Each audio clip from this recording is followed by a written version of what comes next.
like Erica touched on some great things. Like we ourselves sometimes put ourselves in these situations by letting our own selves fall into holes. And is it really that important to work so hard that you don't have a quality of life?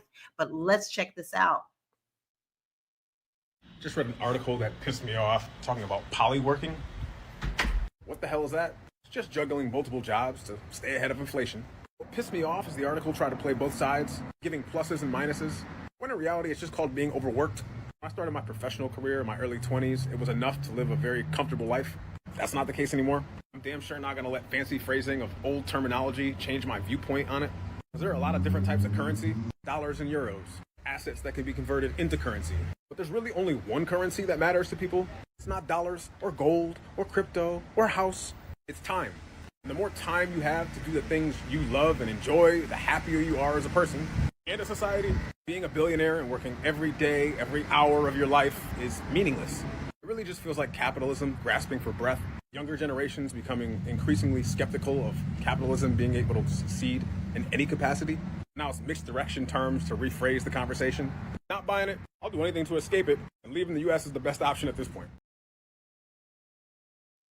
He said something very interesting that taps into my wheelhouse, y'all. He said he's willing to leave the country for it. And I'm here to tell you that that's not really a popular thing in other countries. I'm back and forth from Portugal, baby. Ain't no Targets or nothing like that there. Okay. Like if you a key maker, you are a key maker. If you are a door opener, you are a door opener. If you are a fish seller, you are a fish seller. And that's all you do. You don't do that. And each store is in a different place. So it's not like, you go and get this experience like Target. All right.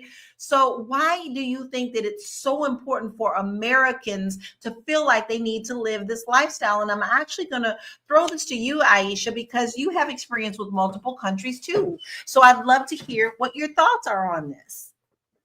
Yeah, he said being overworked. And it's so funny when you brought back, being in multiple countries.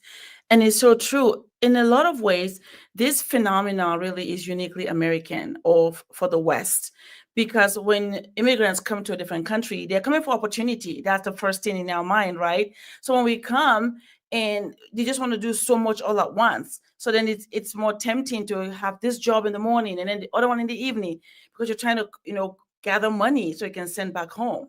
But then the problem now is that now the culture and society is celebrating that, and not in a good way. Because to me, even the people that, some of them that came to this country that I know of, some of them have actually passed away because they overworked themselves. They forget that the body has to regulate itself. So when you're overworking yourself, you're not thinking about your psychological well-being, your health, and your just your spiritual life as well. And before you know, when you go to work, you just drop because your whole body is in shock that you're doing so much.